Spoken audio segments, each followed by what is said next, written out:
नमस्कार, बहुत स्वागत है आप सभी का मसला में और मैं हूं आपके साथ चेतन पाठक। 2024 की तैयारियों को लेकर हरियाणा में राजनीतिक पार्टियों की बैठकों का दौर लगातार जारी है। यमुनानगर के जगाधरी में बीजेपी विधायक दल के कार्यालय में मुख्यमंत्री मनोहर लाल ने विधायकों के साथ बैठक की। इस बैठक में कैबिनेट मंत्री मूलचंद शर्मा समेत कई विधायक शामिल हुए। तो वहीं बीजेपी प्रदेश अध्यक्ष ओम प्रकाश धनखड़ ने बैठक की अध्यक्षता की। बैठक में मुख्यमंत्री मनोहर लाल, प्रदेश प्रभारी विप्लव देव और सांसद, मंत्री, विधायक और प्रदेश पदाधिकारियों ने हिस्सा लिया। इस बैठक में केंद्र सरकार के 9 साल पूरे होने पर आगे होने वाले कार्यक्रमों की रणनीति भी बनाई गई। आपको बता दें कि 19 मई को जिला कार्यकारिणी की बैठक का आयोजन किया जाएगा, तो वहीं 21 मई को मंडलों की कार्यकारिणी की बैठक का आयोजन भी किया जाएगा। मिशन 2024 की तैयारियों में हर दल अब जुटा हुआ है। हरियाणा में विधानसभा चुनाव भी होना है और अगले साल लोकसभा का चुनाव भी होना है। इसको लेकर तैयारियां की जा रही हैं। हर दल अब तैयारियों में जुटा हुआ है। बीजेपी कार्य समिति की बैठक यहां हुई। तमाम मंत्री, विधायक और नेता यहां पहुंचे।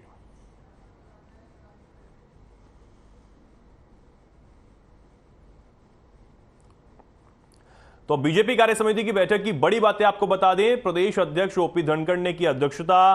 बैठक में सीएम, प्रदेश प्रभारी, सभी मंत्री रहे मौजूद। सांसद और विधायक भी रहे मौजूद। लोकसभा विधानसभा चुनाव को लेकर इस बैठक में चर्चा हुई। जून महीने में प्रदेश में होगी विशाल रैलियां। प्रधानमंत्री, गृह मंत्री व रक्षा मंत्री भी इस रैलियों में शामिल हो सकते हैं।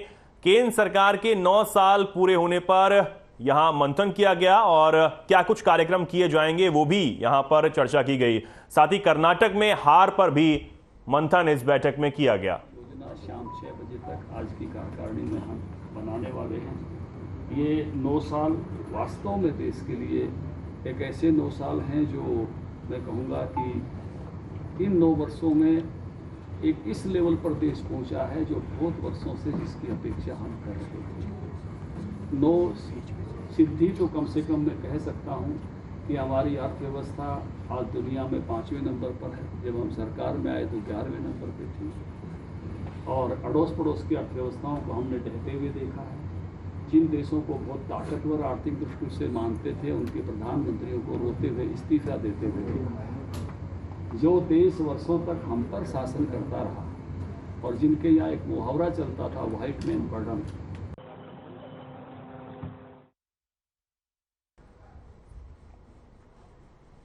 तो अब इसी पर चर्चा के लिए आज हमारे साथ कुछ मेहमान जुड़े हैं। सबसे पहले जल्दी से आपको रूबरू करवा देते हैं। हमारे साथ डीपी कौशिक जुड़े हैं, प्रवक्ता बीजेपी, डॉक्टर टीना करमवीर, प्रवक्ता कांग्रेस, और कृष्ण कुटेल जी जुड़े हैं हमारे साथ, प्रवक्ता इनेलो। आप तीनों ही मेहमानों का बहुत स्वागत है आज के इस डिबेट में। मैं सबसे पहले डीपी कौशिक जी आपके पास आना चाहूंगा। डीपी कौशिक जी, आज बैठक की गई है कार्य समिति की, क्या कुछ मंथन उसमें हुआ? और आने वाले दिनों में चुनाव भी होने वाले हैं, जाहिर सी बात है उसको लेकर मंथन तो किया ही गया होगा।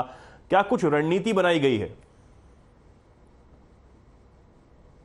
चेतन जी, देखिए, जहाँ तक इलेक्शन की बात है वो तो मैंने बताया, हमारी पार्टी, और बताना क्या वो सभी को बताया, हमेशा इलेक्शन मोड में रहती है भारतीय जनता पार्टी।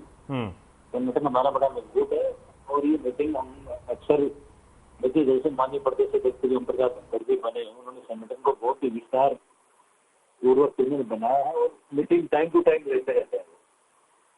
अभी जो हमारा मीटिंग का है कि अभी 9 साल हमारी माननीय मोदी सरकार को पूरे होने जा रहे हैं, तो 29 तारीख से हमारे प्रोग्राम हरियाणा के अंदर 1 जून से 30 जून तक सारे प्रोग्राम चलने वाले हैं। इनमें बड़ी रैलियां भी और रैलियां काफी हो रही है, तो 4 बड़ी रैलियों का हमारा लक्ष्य रखा गया था, जिसमें माननीय गृह मंत्री भी, हमारे नड्डा जी भी, माननीय प्रधानमंत्री जी को भी किसी रैली के लिए बोला जाएगा।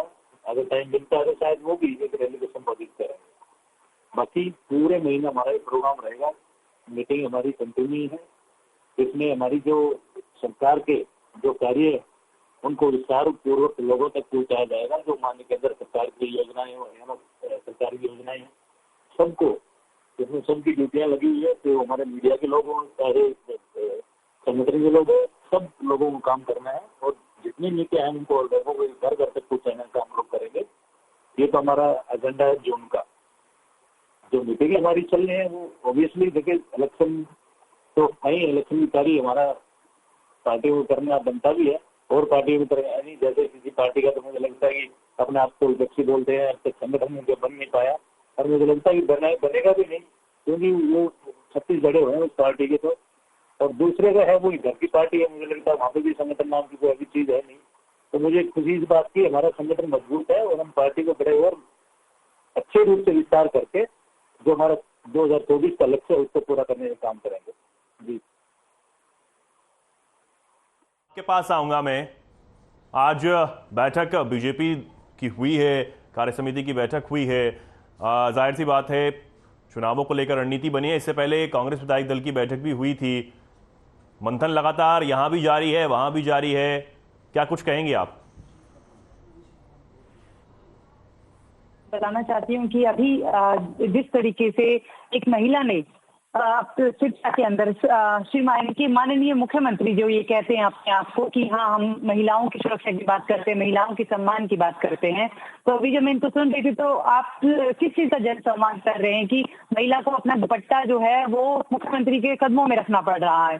तो ये जो मीटिंग करते रहिए, रैलियां करते रहिए, जब भी बोल रहे थे कि हम लोग तो चुनावी मोड में रहते हैं, तो जो जनता को जब ये जो सो कॉल्ड वर्ड है ना कि हम लोग जो चुनावी मोड में रहते हैं, ये अब उनको पसंद नहीं आ रहा है। तो इसीलिए अब हमने भी अपनी स्ट्रेटजी बिल्कुल पूरी तरीके से बदल दी है, क्योंकि हम चाहते हैं कि हम एक एक व्यक्ति के पास जाकर उसकी समस्या सुनना चाहते हैं कि कांग्रेस के जितने भी कार्यकर्ता हैं, चाहे हाथ से हाथ जोड़ो अभियान के तहत, ताकि लोगों की जो समस्याएं हैं उनको समाधान हम अपने आने वाले समय में 2024 में विधानसभा के चुनाव के बाद चुनाव में और लोकसभा के चुनाव, ये हम लोगों के अहम मुद्दे होंगे। क्योंकि जनता जो है अब जुमलेबाज पे विश्वास नहीं करेगी, जो जुमलेबाज सरकार है, क्योंकि कर्नाटक में भी जिस तरीके से भाजपा को खदेड़ा है, उसी प्रकार उत्तर भारत में भी लगातार अब ये प्रश्न उठेगा कि हमने रोजगार के नाम पर हमने आपको वोट दिया था, महंगाई कम करेंगे इस पर वोट दिया था।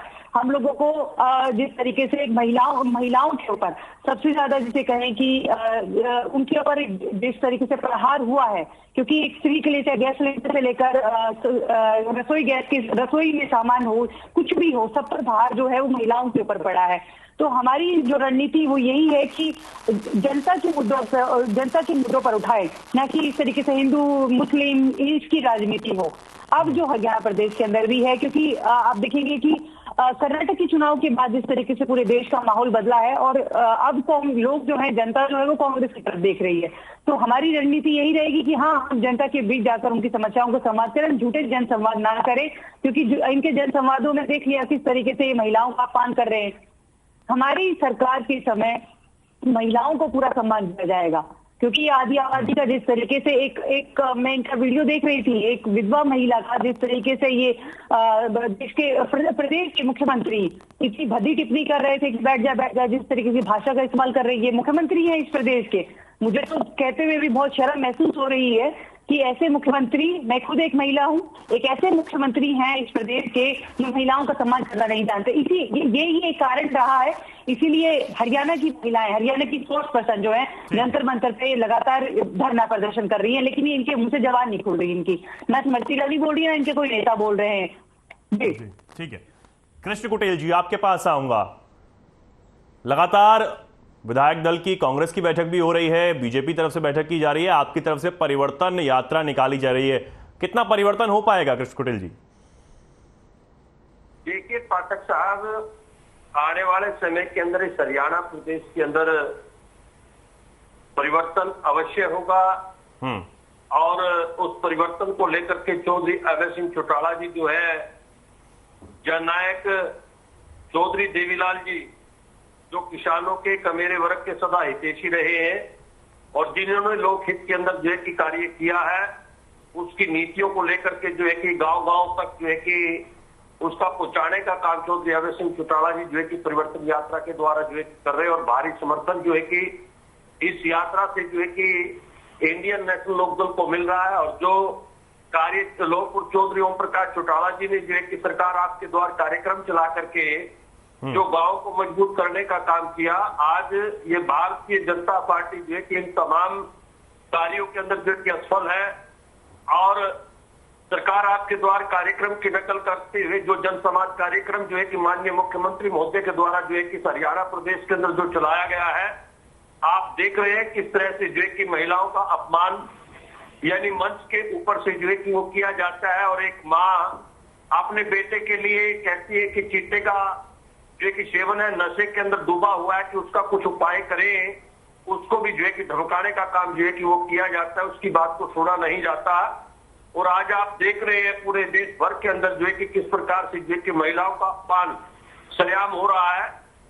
और आप देख रहे हैं कि महंगाई कितने बड़े पैमाने पे है, क्योंकि जब ये लोग सत्ता के अंदर नहीं थे तो ये अर्धनग्न प्रदर्शन कर जो है कि चूड़ियां फोड़ करके जो है और ये प्रदर्शन करने का काम करते थे। आज मैं कहता हूं कि आज जो महिलाओं के ऊपर जो कुठाराघात हो रहा है, महिलाओं का जो यौन शोषण हो रहा है, तो इनकी जो है कि महिलाएं जो है कि आज कहां पर गई हैं, कहां पर जो है कि क्यों नहीं ये चूड़ियां फोड़ती कि जो आज हमारी बहनों का जो है कि अपमान हो रहा है। और आज जो है कि भारतीय जनता पार्टी जो है ये सत्ता के लिए काम कर रही है, क्योंकि जो राजनीति जो होती थी वो जनता के हित के लिए होती थी। और इंडियन नेशनल लोकदल पार्टी ने सदा ही जो राजनीति की है वो लोक हित के अंदर की है, लेकिन भारतीय जनता पार्टी जो है कि वो जन सेवा ना करके, लोक हित के अंदर कार्य ना करके जो है वो सत्ता की लोलुपता के अंदर जो है कि वो डूबी हुई है। आपने देखा होगा जहां जहां पर गैर भारतीय जनता पार्टी की सरकार बनी है, तो इन लोगों ने तोड़फोड़ करने का काम किया है, चाहे वो महाराष्ट्र का मामला हो, चाहे किसी अन्य और प्रदेश का मामला हो। ये धार्मिक दंगे भड़का करके, जातीय दंगे भड़का करके जातियों को जो है कि विशेष तवज्जो दे करके जो है कि ये लड़ाने का काम जो कर रही है, तो इस प्रकार से ये सत्ता को लेने का काम करते हैं और जनहित के अंदर जो है कि कतई भी जो है कि ये लोग काम नहीं करते हैं। तो इस प्रकार जनता तमाम कार्य को जानती है। आज बेरोजगारी बड़े पैमाने पे है और आजकल जो जैसा कि माननीय मुख्यमंत्री महोदय ने कहा कि जो हम रोजगार के जरिए जो है कि सत्ता को अपने हाथ के अंदर जो है कि लेने का काम करेंगे, तो लेकिन आज युवा जो है कि सड़कों के ऊपर क्यों, आज छात्रों के ऊपर जो है कि क्यों लाठियां भाजी जाती है, क्यों मान लो कि ठीक है कृष्ण कुटिल जी, लौटता हूं मैं आपके पास जी, उनको लताड़ा जाता है। ठीक है, लौटता हूं आपके पास। डीपी कौशिक जी, आपके पास आऊंगा। तमाम जो सवाल हैं वो मुख्यमंत्री मनोहर लाल के जनसंवाद कार्यक्रम पर उठ रहे हैं, जो कुछ वहां हो रहा है। हालांकि आपकी तरफ से ये कहा जा रहा है कि जनसंवाद कार्यक्रम के जरिए लोगों तक लोगों की समस्याएं हैं उनका निवारण हो रहा है, हल हो रहा है, लेकिन विपक्ष जो है वो तमाम सवाल कार्यक्रम पर उठा रहा है।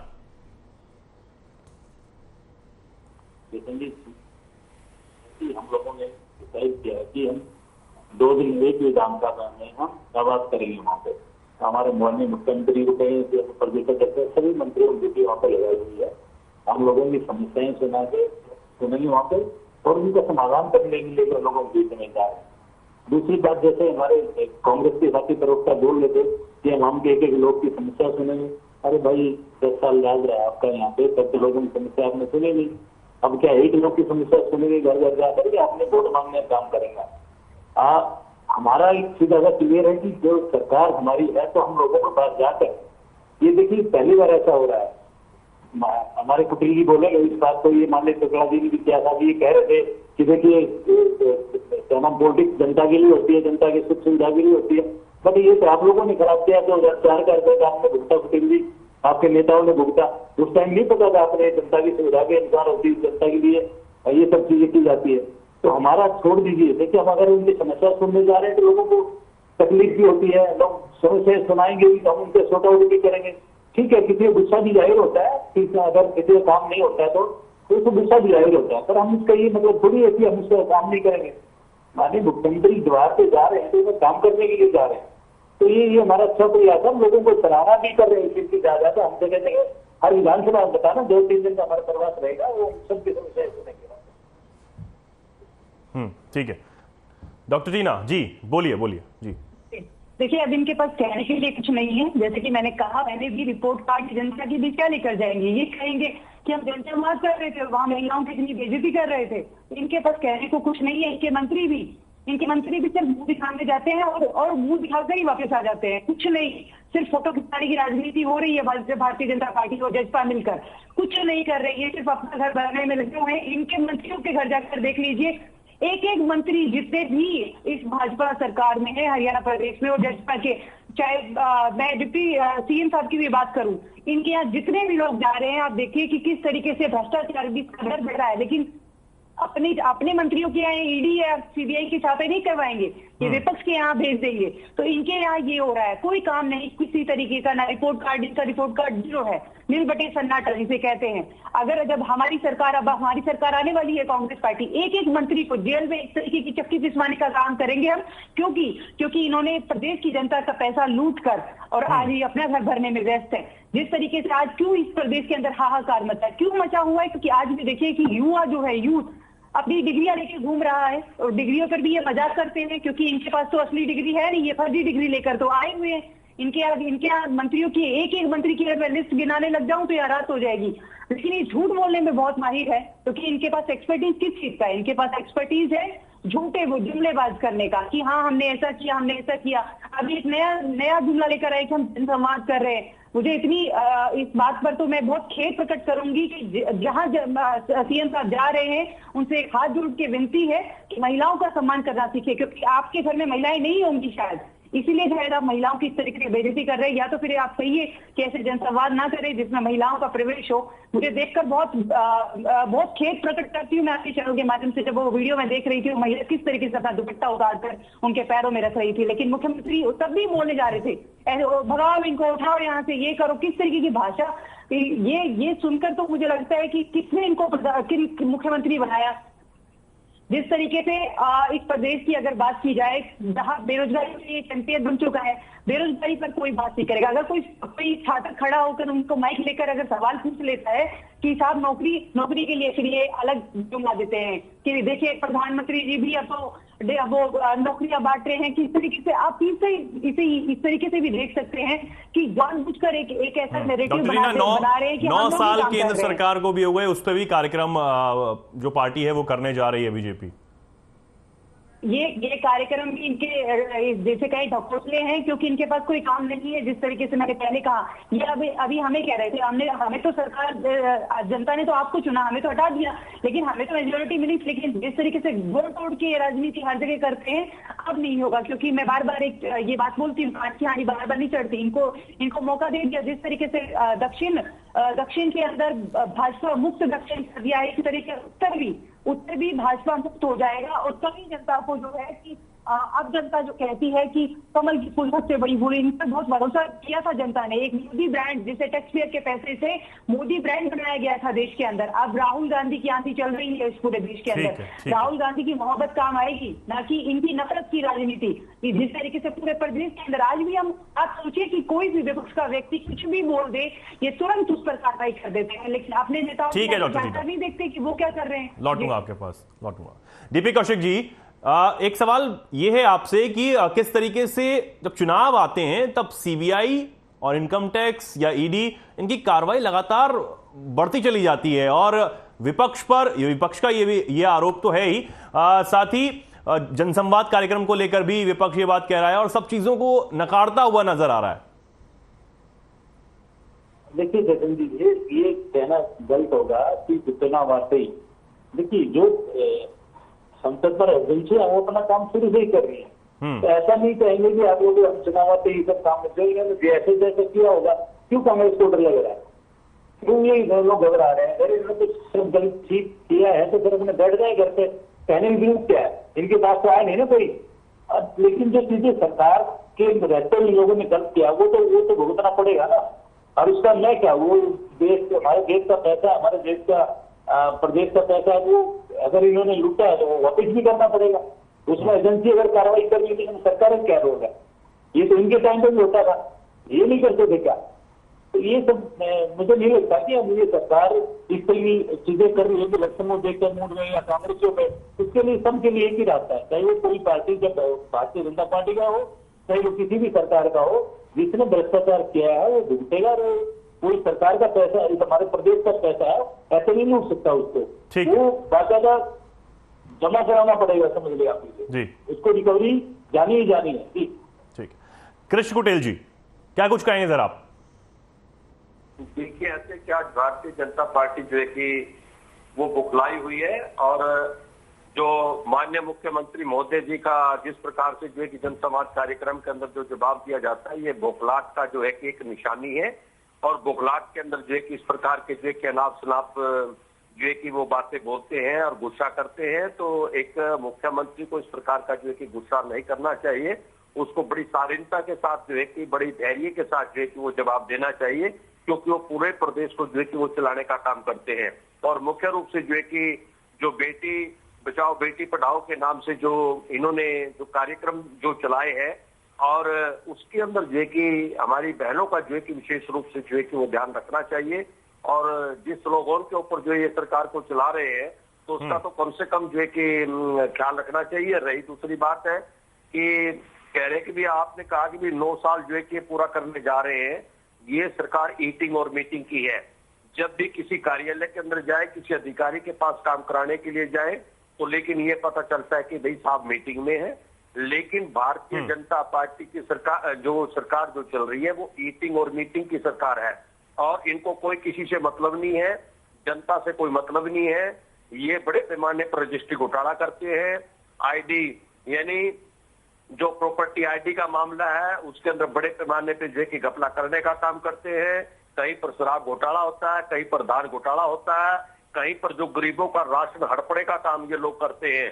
और दूसरा जो है कि अपने लोगों को आगे करके जो है कि उनसे लूटने का काम जो है कि ये भारतीय जनता पार्टी की सरकार कर रही है। दूसरा जो है पोर्टल के जरिए जो है, अभी जो है कि माननीय मुख्यमंत्री महोदय ने कहा कि हम इतने 1 लाख लोगों को जो है कि भर्ती करने का काम करेंगे। और वो पोर्टल 28 मई तक जो है कि खुल गया है। मैं डीपी कौशिक जी से पूछना चाहूंगा, मेरे गांव के अंदर गांव का विधायक है घरोंडा विधानसभा से, और लेकिन मैंने कल भी मैं डिबेट में था, खबर फास्ट के ऊपर था, मैंने वहां पर भी जो है कि ये प्रश्न उठाया था। और आज फिर मैं आपसे डीपी कौशिक जी बड़े शालीनता धैर्य के साथ इस बात को सुनना कि आपके विधायक के द्वारा एक परिवार में 14 लोगों को नौकरी देने का काम किया है। और दूसरा जो है, एक परिवार को जो है कि उसकी बहन की बेटी को लगाने का काम किया, दूसरा अपने भाई को लगाने का काम किया है, अपनी बेटी को लगाने का काम किया है। तो इस प्रकार के काम जो है कि आपकी सरकार कर रही है। पोर्टल के जरिए जो है कि आप पोर्टल खोलते हैं और अपने लोगों को बता देते हैं इस टाइम से जवाब ले लेते हैं सर। खुलेगा, और एक आदमी जब वो अप्लाई करने की बात करता है तो आपका पोर्टल जो है कि ठीक है जवाब ले लेते हैं। डीपी कौशिक जी से जवाब ले लेते हैं। DP Kaushik ji sir 30 second आपके पास, जवाब दे दीजिए, समय का थोड़ा अभाव है जी। मैं लिख के देता हूँ और मैं चैलेंज भी करता हूँ, आप इंक्वायरी करवा लीजिए। अगर कोई भी किसी भी जन संवादिनी रूप से अगर उनको नौकरी दी गई है, तो मैं इसका वादे करता हूँ विधायक जी को सेकंड में यहाँ आपके चैनल के माध्यम से कहना चाह रहा हूँ कि ऑब्वियसली कार्रवाई होगी अगर ऐसा हुआ है तो। बट ये पोर्टल के माध्यम से ऐसा होना मुश्किल है। नहीं, वो तो बता रहे हैं ना, वो तो बता रहे हैं उनके, हाँ उनके क्षेत्र नहीं हो सकता सर, हो सकता है बिल्कुल नहीं मानूंगा। और यहाँ पर मैं लिख के लेता हूँ